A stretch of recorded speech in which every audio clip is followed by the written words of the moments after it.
أعوذ بالله من الشيطان الرجيم بسم الله الرحمن الرحيم يا أيها الذين آمنوا كتب عليكم الصيام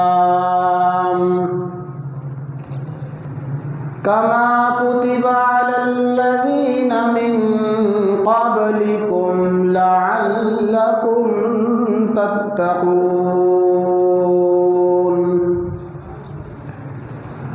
وقال رسول الله صلى الله تعالى عليه وسلم أيها الناس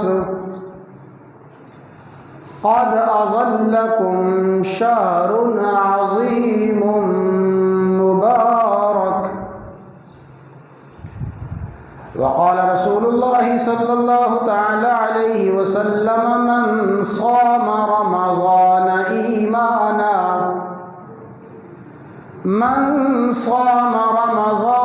إيمانا واحتسابا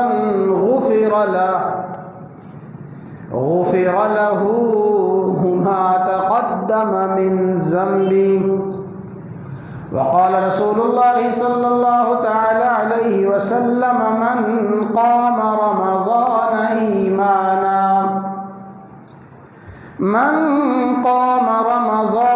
إيمانا واحتسابا غفر له ما تقدم من ذنبه أو كما قال النبي صلى الله تعالى عليه وسلم إن الله وملائكته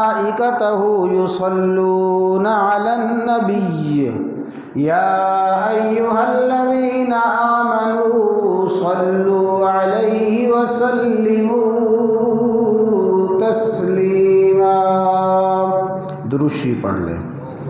اللهم صل على محمد وعلى آل محمد كما صليت على إبراهيم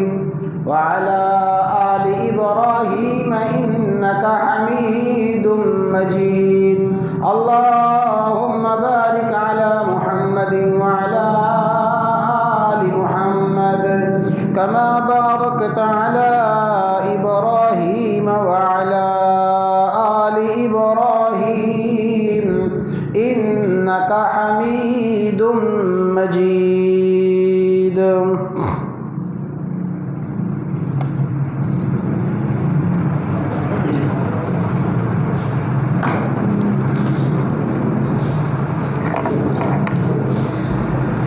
بزرگان محترم، برادران اسلام،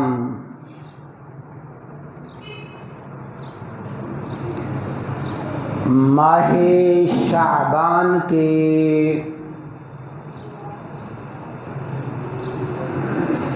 آخری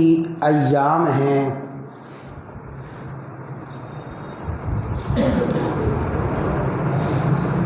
اور یہ ایام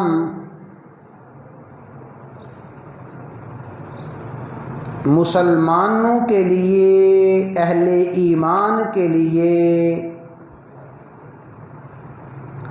ماہ رمضان کی تیاری کے آخری اور حتمی ایام ہیں۔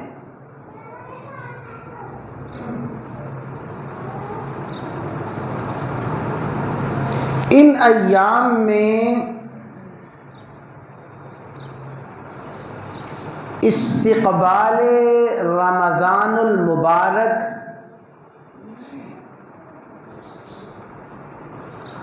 اور رمضان المبارک کی تیاری، مسلمان اور مومن کی تیاری آخری مراحل میں داخل ہو جاتی ہے۔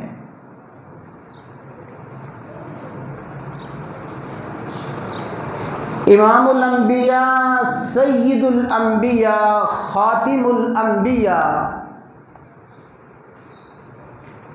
سیدنا و مولانا محمد الرسول اللہ صلی اللہ تعالی علیہ وسلم نے ماہ رمضان المبارک کی تیاری اور ماہ رمضان المبارک کا استقبال جو اہل ایمان کو سکھایا ہے وہ یہ کہ اہل ایمان رمضان المبارک کی آمد سے 2 ماہ پہلے رمضان کی تیاری شروع کریں، 2 مہینے تک رمضان المبارک کی تیاری کرتے رہیں، استقبال رمضان کرتے رہیں، اور شعبان کے آخری ایام میں تیاری اور استقبال اپنے آخری مرحلے کو پہنچ جائے۔ رسول اللہ صلی اللہ علیہ وسلم کا طریقہ مبارک، سنت مبارک بھی یہی ہے، اور آپ نے اپنے ماننے والوں کو یہی تعلیم ارشاد فرمائی ہے۔ مرحلہ بمرحلہ، درجہ بدرجہ آپ نے آمد رمضان سے 2 ماہ پہلے رمضان کی تیاری شروع فرمائی، اور مختلف انداز سے اور مختلف مراحل سے آپ 2 ماہ تک ماہ رمضان کی تیاری فرماتے رہے۔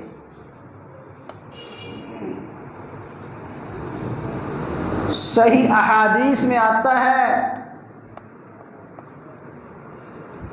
کہ جو ہی ماہ شعبان، ماہ رجب کا چاند نظر آتا، اور آپ سبھی جانتے ہیں کہ ماہ رجب رمضان سے 2 ماہ پہلے ہے، جو ہی رجب کا چاند نظر آتا آپ ماہ رمضان کی تیاری شروع فرما دیتے، اور تیاری کا سب سے پہلا مرحلہ اور ماہ رمضان کی آمد کا اور استقبال کا سب سے پہلے طریقہ آپ نے یہ سکھایا، اللہم بارک لنا فی رجب و شعبان وبلغنا رمضان، یا اللہ ہمارے لیے رجب کے مہینے کو، شعبان کے مہینے کو بابرکت بنا دیجئے، وَبَلِّغْنَا رمضان، اور یا اللہ ہمیں ماہ رمضان تک زندگی نصیب فرما دیجئے۔ آپ یہ دعا رجب کا پورا مہینہ فرماتے، رجب کے بعد شعبان شروع ہوتا، شعبان کے مہینے میں بھی آپ کی یہ دعا جاری رہتی، یا اللہ رجب کو، شعبان کو ہمارے لیے باعث برکت بنا، اور ہماری زندگیوں میں ماہ رمضان نصیب فرما۔ رمضان المبارک کی تیاری اور استقبال سب سے پہلے آپ ماہ رمضان کے حصول کے لیے اور ماہ رمضان کو پانے کے لیے اللہ تعالیٰ کے حضور دعائیں فرما کے ماہ رمضان کی تیاری کا آغاز فرماتے ہیں۔ ظاہر ہے کہ مجھے اور آپ کو، امت مسلمہ کو بھی یہی تعلیم دی گئی کہ اس طرح ماہ رمضان کی آمد کی تیاری شروع کی جائے، اور اس دعا سے ایک سبق یہ ملتا ہے کہ ہمارے آقا و مولا، ہمارے ملجا و مأویٰ سیدنا و مولانا محمد الرسول اللہ صلی اللہ علیہ وسلم کو ماہ رمضان کی آمد کا کتنا شوق ہوتا تھا اور ماہ رمضان کی آمد کا آپ کس جذبے کے ساتھ، کس ولولے کے ساتھ انتظار فرماتے کہ 2 مہینے پہلے ہی ماہ رمضان کے تذکرے، ماہ رمضان کی آمد کے لیے دعائیں شروع فرما دیتے۔ اللہم بارک لنا فی رجب و شعبان و بلغنا رمضان۔ حضرات گرامی، یہ ہے استقبال رمضان کا سب سے پہلا طریقہ۔ استقبال رمضان کا دوسرا طریقہ اور دوسرا مرحلہ اور ماہ رمضان المبارک کی تیاری کا دوسرا مرحلہ، جو ہی شعبان کا مہینہ شروع ہو جاتا، شعبان کا مہینہ شروع ہوتے ہی رسول اللہ صلی اللہ علیہ وسلم روزے رکھنا شروع فرما دیتے۔ شعبان میں آپ کثرت کے ساتھ روزے رکھتے۔ صحیح احادیث میں آتا ہے کہ رسول اللہ صلی اللہ علیہ وسلم ماہ رمضان کے فرض روزوں کے بعد جس مہینے میں سب سے زیادہ روزے رکھتے تھے وہ یہی شعبان کا مہینہ تھا۔ اور ام المومنین سیدہ ام سلمہ رضی اللہ تعالی عنہا فرماتی ہیں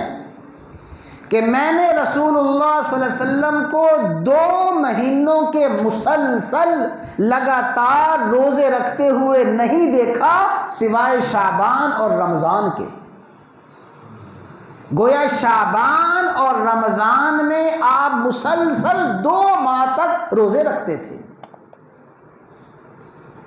اور اس کی مزید تفصیل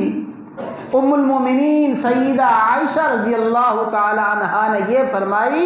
کہ رسول اللہ صلی اللہ علیہ وسلم ماہ شعبان میں روزے رکھتے تھے، اتنے روزے رکھتے، سارا شعبان کا مہینہ روزے رکھتے رہتے، الا قلیلا، سوائے چند دنوں کے آپ شعبان کا پورا مہینہ روزے رکھتے۔ تو حضرات گرامی، یہ شعبان کے روزے یہ کیا تھا؟ یہ تیاری تھی ماہ رمضان کی، یہ استقبال تھا ماہ رمضان کا۔ اور مجھے اور آپ کو، عام اہل ایمان کو، آپ نے شفقت اور مہربانی کے تحت یہ حکم دیا۔ ہمارے لیے بھی ماہ شعبان کے روزے ویسے ہی مسنون ہیں۔ ماہ شعبان کے روزے رکھنے کا مجھے اور آپ کو بھی حکم ہے، لیکن عام لوگوں کو آپ نے فرمایا کہ جب شعبان کا نصف گزر جائے، شعبان کا نصف گزرنے کے بعد روزے نہ رکھو، تاکہ پورا مہینہ شعبان کا روزے رکھنے کی وجہ سے کمزوری نہ ہو جائے، پورا مہینہ روزے رکھنے کی وجہ سے اتنی نقاہت نہ ہو جائے کہ ماہ رمضان کے روزے نہ رکھ سکو۔ عام مسلمانوں کو یہی فرمایا کہ شعبان کے آخری ایام میں روزے نہ رکھو، تاکہ قوت اور طاقت کے ساتھ ماہ رمضان کے روزے رکھ لیے جائیں۔ تو رسول اللہ صلی اللہ علیہ وسلم ماہ رمضان کی تیاری کا دوسرا مرحلہ اور استقبال رمضان کا دوسرا مرحلہ اس طرح گزارتے کہ آپ شعبان میں کثرت کے ساتھ روزے رکھتے تھے۔ استقبال رمضان کے 2 طریقے ہو گئے۔ استقبال رمضان المبارک کا تیسرا طریقہ جو رسول اللہ صلی اللہ علیہ وسلم نے سکھایا وہ یہ کہ آپ اس شعبان کے آخری ایام میں صحابہ کرام رضوان اللہ تعالی علیہم اجمعین کو خطاب فرماتے صحابہ کو جمع کر کے آپ رمضان المبارک کے فضائل، رمضان المبارک کی عظمتیں، روزے کے فضائل آپ ارشاد فرماتے، گویا رمضان المبارک کے فضائل کو بیان کرنے کے لیے اور ماہ رمضان کی عظمت کو بیان کرنے کے لیے حاضرین میں ماہ رمضان کی تیاری کا جوش اور جذبہ پیدا فرمانے کے لیے رسول اللہ صلی اللہ علیہ وسلم نے محفل منعقد فرمائی، آپ نے خطاب فرمایا، یہ بھی ماہ رمضان کی تیاری تھی۔ جو میں نے حدیث مبارکہ کے الفاظ پڑھے ہیں، حضرت سلمان فارسی رضی اللہ تعالیٰ عنہ اس کے راوی ہیں، فرماتے ہیں خطبنا رسول اللہ صلی اللہ علیہ وسلم، رسول اللہ صلی اللہ علیہ وسلم نے ہمیں ایک دن خطبہ ارشاد فرمایا، اور آپ نے وہ خطبہ ارشاد فرمایا شعبان کے آخری ایام میں، شعبان کے آخری ایام میں آپ نے ہمیں خطبہ ارشاد فرمایا۔ تو شعبان کے آخری ایام میں خطبہ ارشاد فرمانا اور اس خطبے میں ماہ رمضان کی آمد کا تذکرہ کرنا، ماہ رمضان کی عظمت اور فضیلت کا تذکرہ کرنا، یہ بھی رسول اللہ صلی اللہ علیہ وسلم کا ماہ رمضان کی تیاری کا ایک مرحلہ تھا۔ آپ نے فرمایا ایھا الناس قد اظلکم شہر عظیم مبارک، ایھا الناس، اے لوگو، قد اظلکم، تم پہ سایہ فگن ہو رہا ہے، قد اظلکم، تم پہ سایہ کر رہا ہے، شہر عظیم، ایک عظمت والا مہینہ۔ آپ نے اس خطبے کے آغاز میں جو الفاظ ارشاد فرمائے ایھا الناس، آپ نے پوری انسانیت کو خطاب فرمایا۔ ایھا الناس کے الفاظ سے یہ معلوم ہوا کہ ماہ رمضان اتنی رحمتوں، اتنی برکتوں کا مہینہ ہے، اللہ تبارک و تعالیٰ کی طرف سے ماہ رمضان میں ایسی عام رحمت، عام برکت ہوتی ہے کہ اہل ایمان تو اہل ایمان، عام انسان کو بھی ان برکتوں اور ان رحمتوں سے بہت بڑا حصہ مل جاتا ہے۔ ماہ رمضان تمام انسانیت کے لیے رحمتوں برکتوں والا مہینہ ہے، اس لیے کہ جب اللہ تبارک و تعالیٰ کی طرف سے رحمتوں کا نزول ہوتا ہے، برکات کا نزول ہوتا ہے، تو ایسی عام رحمتیں، عام برکتیں ہوتی ہیں کہ سارے کے سارے ان رحمتوں برکتوں سے فائدہ اٹھاتے ہیں۔ اور فرمایا قد اظلکم، وہ مہینہ تم پہ سایہ کر رہا ہے، جس طرح صحرا کا مسافر، جنگل اور بیابان کا مسافر سخت دھوپ میں سفر کرتا کرتا بے حال ہو جاتا ہے، تھک جاتا ہے، اس کی خواہش ہوتی ہے کہ کاش کہیں کوئی سایہ دار جگہ مل جائے، میں اس دھوپ سے بچ سکوں، کچھ آرام حاصل کروں۔ فرمایا اسی طرح 11 مہینے اہل ایمان اللہ تبارک و تعالیٰ سے دوری، اللہ تبارک و تعالیٰ کی ذات سے غفلت، معصیت نافرمانی میں چلتے چلتے جب گناہوں سے آلودہ ہو جاتے ہیں اور گناہوں سے ان کا دامن بھر جاتا ہے، قد اظلکم، ماہ رمضان کا سایہ آ جاتا ہے کہ آؤ اہل ایمان ماہ رمضان کے سائے میں آ کے اپنے سارے کے سارے گناہ معاف کروا لو۔ تو ماہ رمضان المبارک سایہ کرتا ہے، اور فرمایا شہر عظیم، ان الفاظ پہ ذرا بڑا غور فرمائیں، فرمایا شہر عظیم، عظمت والا مہینہ ہے۔ ان الفاظ کو سمجھنے کے لیے ایک مثال سمجھیں۔ کہ آپ نے دیکھا اور عام طور پہ یہ مشاہدے میں آتا ہے کہ جب کوئی بڑی اہم شخصیت بڑی اہم شخصیت کی آمد ہوتی ہے تو اس کے استقبال کے لیے جناب صدر بنفس نفیس موجود ہوتے ہیں کہ صدر نے استقبال کیا ہے۔ ظاہر ہے کہ صدر کا استقبال کرنا، وزیر اعظم کا استقبال کرنا، کسی بڑی ہستی کا استقبال کرنا اس بات کی علامت ہے کہ آنے والا کوئی بہت بڑا ہے۔ جتنا بڑا ہے اس کا استقبال اتنی ہی بڑی شخصیت کر رہی ہے۔ تو رسول اللہ صلی اللہ علیہ وسلم تمام عظمتوں کے سرچشمہ ہیں، تمام عظمتوں کے منبع ہیں۔ اللہ تعالیٰ نے فرمایا وَإِنَّكَ لَعَلَىٰ خُلُقٍ عَظِيمٍ، جس محبوب کو اللہ تعالیٰ نے خود عظیم فرمایا، وہ عظیم محبوب جب کہے شہر عظیم، بڑی عظمت والا مہینہ آ رہا ہے، یہ عظیم ذات کہہ رہی ہے عظمت والا مہینہ آ رہا ہے، تو اس کی عظمت کا اندازہ کیا کیا جا سکتا ہے۔ رسول اللہ صلی اللہ علیہ وسلم اسے فرمائے عظمت والا مہینہ ہے۔ عظمت والا مہینہ، یاد رکھیں عظیم اللہ تعالیٰ کی ذات ہے، وَهُوَ الْعَلِيُّ الْعَظِيمُ، اور عظیم رسول اللہ صلی اللہ علیہ وسلم کو فرمایا وَإِنَّكَ لَعَلَىٰ خُلُقٍ عَظِيمٍ، اور عظیم اللہ تعالیٰ نے قرآن کریم کو فرمایا وَلَقَدْ آتَيْنَاكَ سَبْعًا مِّنَ الْمَثَانِي وَالْقُرْآنَ الْعَظِيمِ، اللہ تعالیٰ بھی عظیم، رسول اللہ صلی اللہ علیہ وسلم بھی عظیم، قرآن بھی عظیم، اور فرمایا قَدْ أَظَلَّكُمْ شَهْرٌ عَظِيمٌ، تم پہ بڑی عظمت والا مہینہ آ رہا ہے۔ اور پھر فرمایا مبارک، بڑی برکت والا مہینہ ہے۔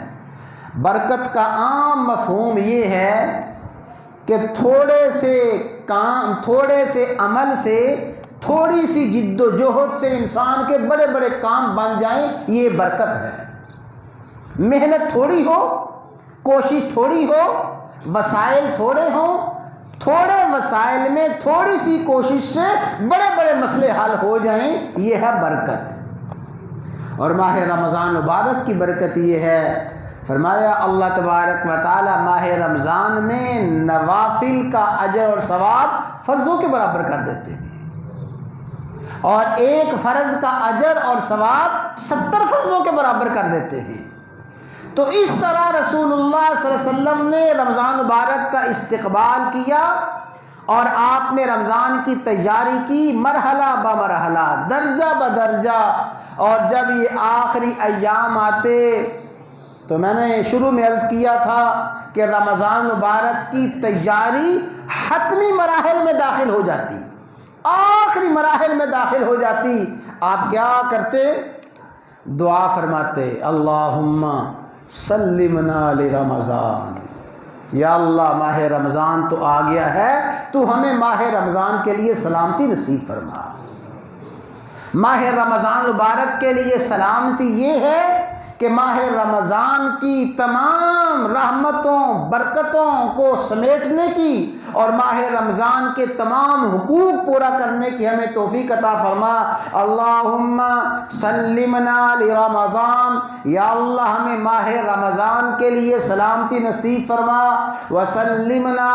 وسلمہ لنا، یا اللہ ماہ رمضان کو ہمارے لیے سلامتی والا بنا، ہمیں بھی سلامتی نصیب فرما، ماہ رمضان سلامتی لے کے آئے، اور یا اللہ ماہ رمضان کی تمام عبادات کو، ماہ رمضان کے تمام اعمال کو اپنی بارگاہ میں قبول فرما۔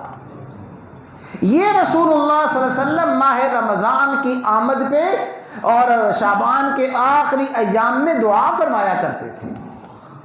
تو میرے بھائیوں، اللہ تبارک و تعالی ہم سب کو نصیب فرمائے۔ دیکھیں نا انشاءاللہ اگر ہم اس مجلس میں بیٹھ کے یہ نیت کر لیں گے